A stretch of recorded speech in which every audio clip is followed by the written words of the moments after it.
The application form for the Ringling Brothers and Barnum and Bailey Clown College is the same form used for evaluating patients before admitting them to psychiatric hospitals. The written evaluation begins innocently enough, lulling you into a clown-ready state, a rubber-nosed frenzy of fantasy and longing before they slam you with the hard questions. There must be some sort of practical exam done later after you've wowed them with your credentials on paper. The full-color catalog of classes they sent had courses that damn near killed me from anxiety.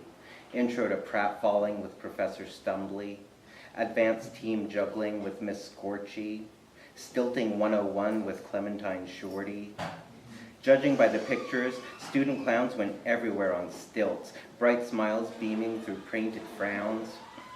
Their makeup was high-quality product, expertly applied, and I would have killed them for it given the chance. Glossy candid shots exposed the student clowns in their off time, combing their wigs, drinking out of cans, stilting around with red rubber balls that swirled in the background of every picture. In their breakfast photo, they were eating noodles. I wanted to join them immediately. After licking the pen tip real hard, I started filling out the application for my life. Name, Francis Stewart Plinkin, Zilcho the Clown.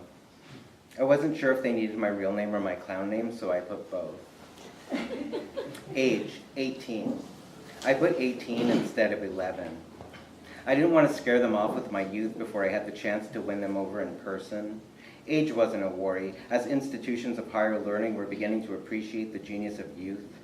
All over the news, on TV, on That's Incredible, there were 11-year-olds in postgraduate schools, preteen geniuses performing microsurgery, shattering ageist constructs, but these were the rich kids at Johns Hopkins Medical.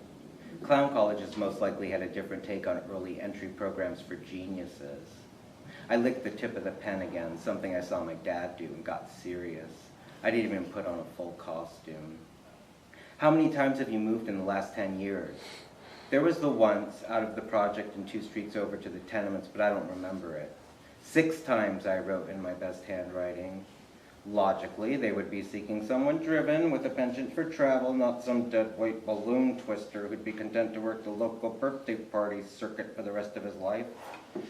6 times should probably amaze the admission clowns without going over the top. How many jobs have you had in the past 10 years? 6. Obvious. I was on a roll, willing to work. After a few more questions about the basics, location, gender, citizenship, I moved on to the next section where the innocents wore clean off. The psychosocial part of the application was a mind-boggling collection of questions pertaining to abuse, buggery, IV drug use, and prison records. I laid myself on the floor, pressing my cheek to the shag until composure took me back to a place of readiness. Marty Pagan and his friends were playing outside, giggling and chatting as I sat with my application. They were talking about me, bottom feeders. See what they say about me in 6 months when I'm famous and they're going nowhere. So what if I can't play hockey? Those fucking helmets give me a headache and I don't see any of them applying to colleges. Okay, focus. The pen was sweating in my hand and I was craving makeup. Have you been convicted of a felony in the last 10 years? No. Bonnie Belu forced me to steal bath beads from Mammoth Mart once, but I got away with it, so I'm sure there's no record. It was all Bonnie's idea. She practically stuck them down the pants. Before I knew it, I was shoplifting. Bonnie going, come on, come on, come on, the whole time. And me, guilty as hell, I was sure they'd catch me, flushed and anxious as I passed the giant elephant who guarded the door. We popped the bath beads with our feet in the parking lot. Have you ever been convicted of a sex crime? Sex crimes. This was too much. Sex and crime in one question. I was 11. What did they mean? I put N/A, which my sister told me meant no answer. I tore through the rest of the application to see if there were any questions about juggling, rolling out the barrel, makeup application or removal, or any of the things I practiced every day. Nothing. It must be in the practical. Page 3 was all about drugs. I put N/A in all of the drug question boxes. If only I'd been filling this out 6 years later, I would have been able to fill page 3 front and back, opening up my chances for full scholarship. Have you ever been convicted of molesting a child? Oh, my dear Lord. Wouldn't that fall under sex crimes? I was going to put no answer, but then I thought of how me and Scoot Ryder would kiss every day behind the garage. Real Hollywood kisses, our lips tight and our faces pressed together hard. I thought of the first time he parted my mouth with his tongue. We were Frenching. His mouth tasted like the Swedish fish penny candies he had eaten on the walk over to my house, his tongue a film of red gelatin. Our relationship lasted all through junior high, where Scoot was the reigning metal god. He had a tattoo, a fucking tattoo in 7th grade. I would have followed him around with a mattress strapped to my back if I could have. When it came to move from Frenching to third base, Scoot got scared. Won't that make us gay? Make us gay? What are you talking about? I answered all of his questions with questions for years, keeping everything simple, like we were making toast. Scoot was easy to distract. Technically, we were both minors when our affair began in grade school, but there were no arrests or convictions, so I just wrote no. To eliminate all doubt, I added an exclamation point. No! Do you have any tattoos? In the mirror, I saw the stars scratched on my cheeks in medium brown mascara. No. What's the longest you've been in prison? The presumption that I was, of course, a former inmate seemed like a trick question, so I put N/A. This process was so intense, but I knew it had to be, and I was willing to give them what they wanted. There has to be an initial screening process in place in order to weed out the good clowns, like Willie Whistle, from the bad clowns, like John Wayne Gacy. My signature signed, I stuffed the finished questionnaire into an envelope minus the $75 check for the non-refundable application fee.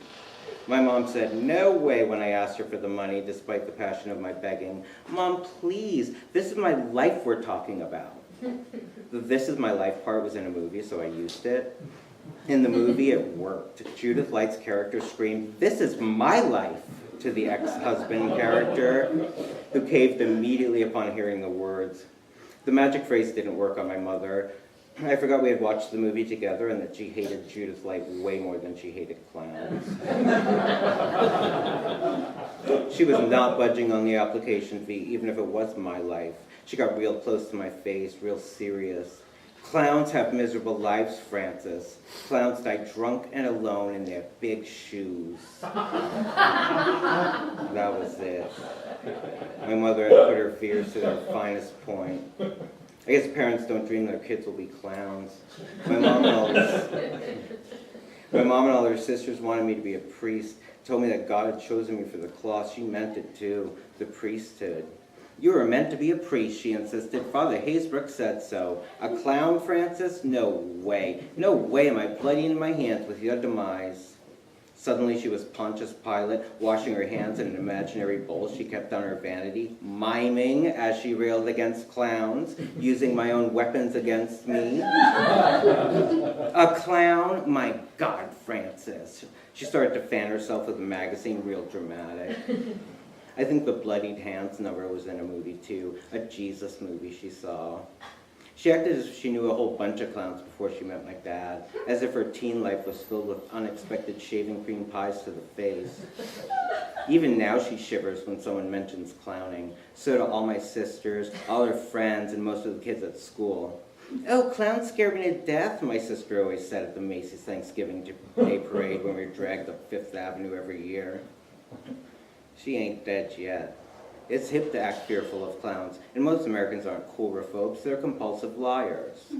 Clown hate is cool and runs unchecked in our society. If a clown molested you, okay then. Clowning may not be your favorite form of entertainment. Getting diddled by a pervert in pointy makeup is a valid reason to harbor clown hate, and you should run from them for the rest of your life. Or you could face their sad, painted faces head on and confront your fears. Whatever helps you sleep at night. I personally run to sedation rather than confrontation. Don't listen to me, seriously. My mother, a notorious clown bigot, told me again she would rather slice her face than give me the $75 application fee, enabling me to throw my life away. Then she started the miming again, slicing at her face with a butter knife, checking her wallet, wiping away tears. She was good at it. Using props and everything. Maybe she had her own broken dreams of clowning before she handed her life over to the textile mills when she was 12.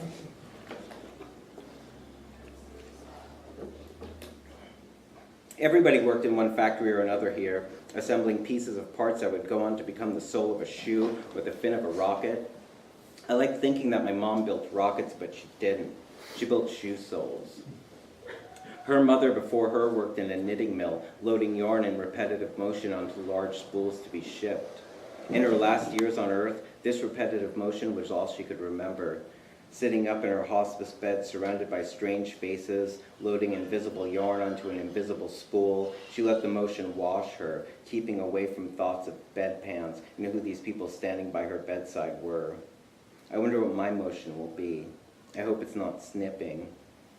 The factory my mother worked in was a massive brick building with 1,000 windows that had light blue paint over the glass, ensuring that nobody could see in or out. Just a blue glow from the inside at night.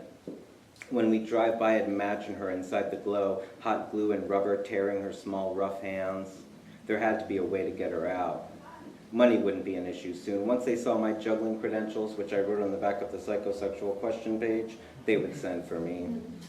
Also included was a stack of pictures of me clowning, a bit show-offy, but they needed to see that I wasn't some junkie with nothing going for me. The one of me rolling out the barrels should cinch the whole thing with a belt. After ringing the pagan's doorbell and saying my goodbyes and fuck yous, I walked to the bus station carrying a stick over my shoulder with a red bandana tied in a bundle at the end of the stick. Inside were cigarette butts and matches, a few shirts, juggling balls, and a sandwich with some Chips Ahoy. I waited around the station until a driver finally noticed me. Joining the circus, son? He looked like Wilford Brimley, concerned and gentle. He recognized the gesture in my stare. When we locked eyes, his hooded lids assured me that Wilford was a comrade. He would put me on his bus and take me away to clown college.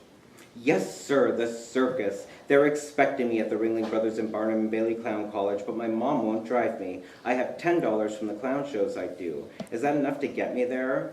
I was walking towards his bus as I talked, pointing at the map on the catalog, knowing he would tell me to hop on.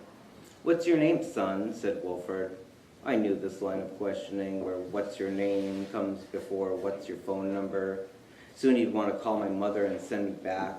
He was no friend to a dreaming clown. He was a traitor who wanted nothing more to see me end up in some factory or the priesthood. What's your phone number, son? The bristles of his mustache lifted to reveal filthy teeth. The next question in the series is always, where do your folks live? So I took off before he could say another word, hoping he wouldn't call the pigs. My sister told me as she puffed off the end of a joint once that all cops are pigs, and I knew she was right. Wilford Brimley was a pig too, I decided, as are all bus drivers. In the rearview mirror of an abandoned station wagon, I painted on full clown face with the lotion and powder kit in my pouch, then headed downtown hoping to find my benefactor. Juggling 3 perfectly weighted rocks, I entertained the checkbook balancing audience filtering in and out of the bank. If onlookers took notice of my evident gift, I would tell them, I can juggle 4, you know, baiting them to ask me to show them and getting me the big payoff. Most of them smiled and continued on with the tedium of their lunch breaks. Some of them put spare change on the ground by my pouch, mistaking me for a common street clown. Not one person asked me to do 4. They were all pigs, I would later tell my sister, every last one of them. I put one foot in front of the other in exaggerated clown steps and marched up the street. Dinner was cold when I got home, boiled beef and carrots. I got a can of sardines out of the cabinet and fed them to the cat.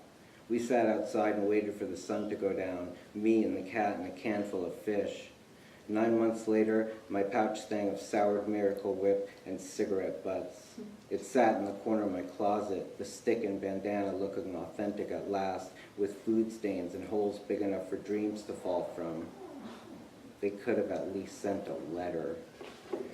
Thank you.